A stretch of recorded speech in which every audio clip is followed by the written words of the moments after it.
ప్రతిరోజు తన కృపా వార్త కొరకు ఎదురు చూస్తున్న మిమ్మల్ని అందరినీ కూడా కృప కలిగిన దేవుడు ఆశీర్వదించునుగాక. నీవు ఘనకార్యములను పూనుకొని విజయము నొందుదువుగాక.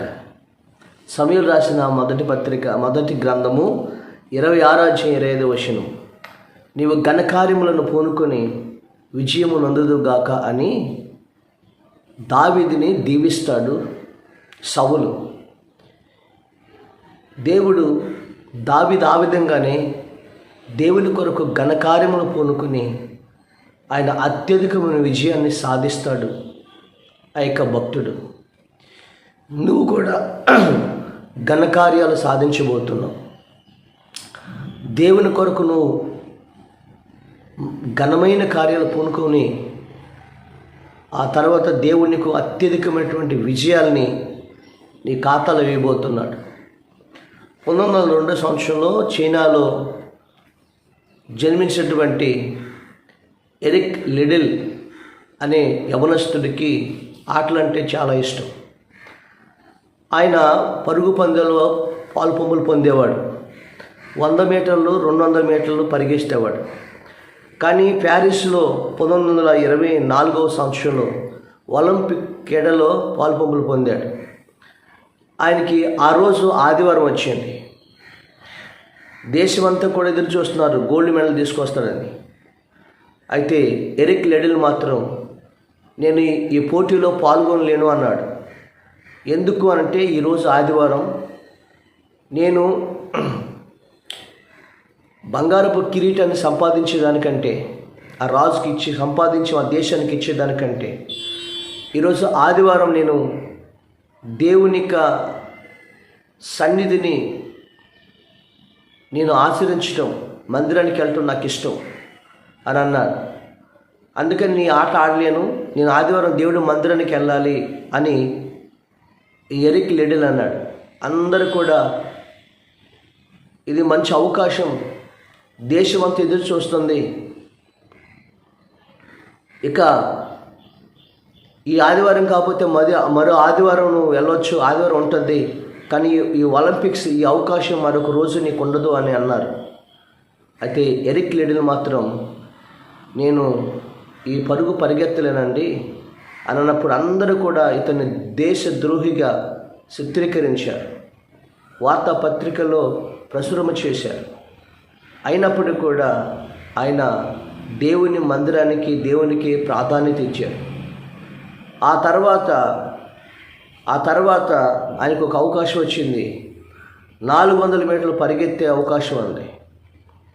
అప్పుడు 400 మీటర్లు పరిగెత్తానని చెప్పని ఆ తర్వాత జరుగుతున్నటువంటి ఆ పోటీలో వచ్చి పొందుతానన్నాడు. అయితే అందరూ నెవరిపోయాడు. ఇతడు ఓడిపోయి మన దేశానికి చెడ్డ పేరు తెస్తాడనుకున్నాడు. ఆ 400 మీటర్ల పరుగులో ఆయన పరిగెత్తడానికి రెడీ అవుతున్నప్పుడు ఎవరో ఒక కాగితం తీసుకొచ్చి ఇచ్చాడు. అది ఆయన చూడకుండా జేబులో పెట్టుకున్నాడు. అయితే అతడు ఆ 400 మీటర్ల పరుగులో పరిగెత్తడం ప్రారంభించాడు.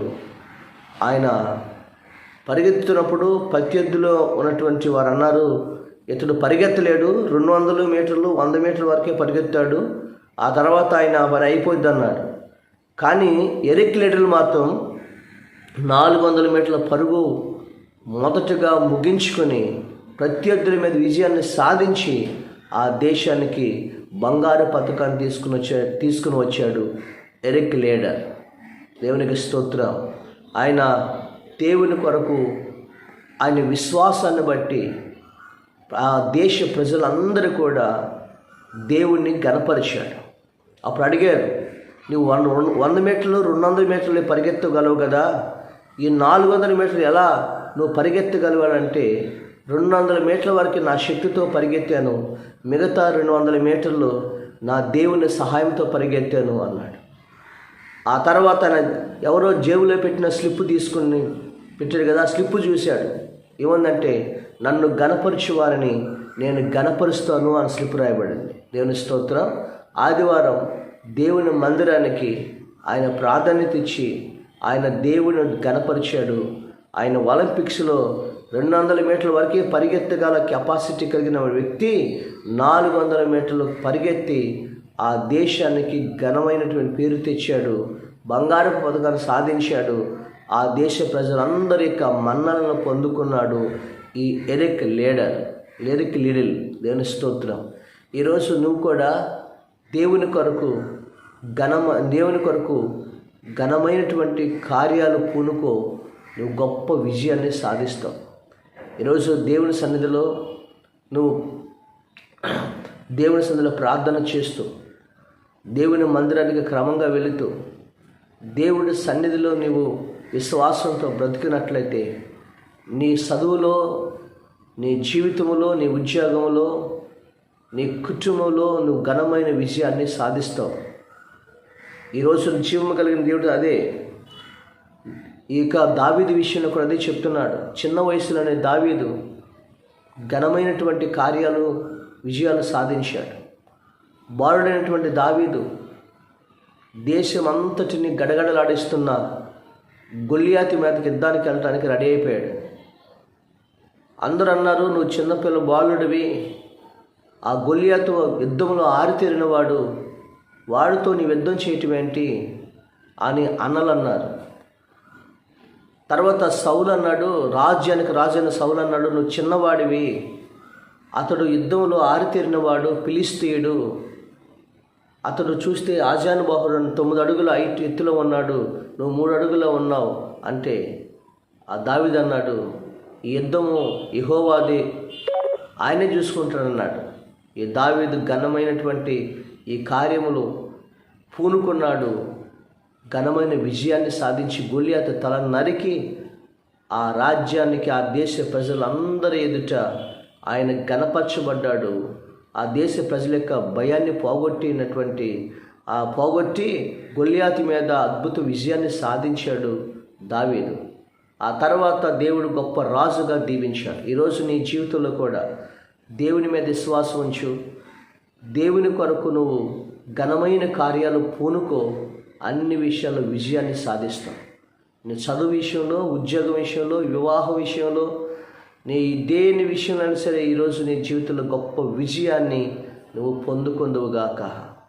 దావీదు వలె దేవుని కొరకు పూనుకో. నువ్వు దేవుడి సన్నిధిలో దేని విషయంలో గొప్ప విజయాన్ని సాధించడానికి దేవుడు నీకు సహాయం చేయనుగాక. ఆమేన్. తండ్రి, ఈ వాక్యము విన్న నీ బిడ్డలందరి జీవితాల్లో నువ్వు గొప్ప కార్యములు జరిగించమని, వారి ఘనమైన విజయాలు వాళ్ళ బ్రతుకులో మీరు అనుగ్రహించమని యేసు నామములో అడుగుచున్నాము తండ్రి.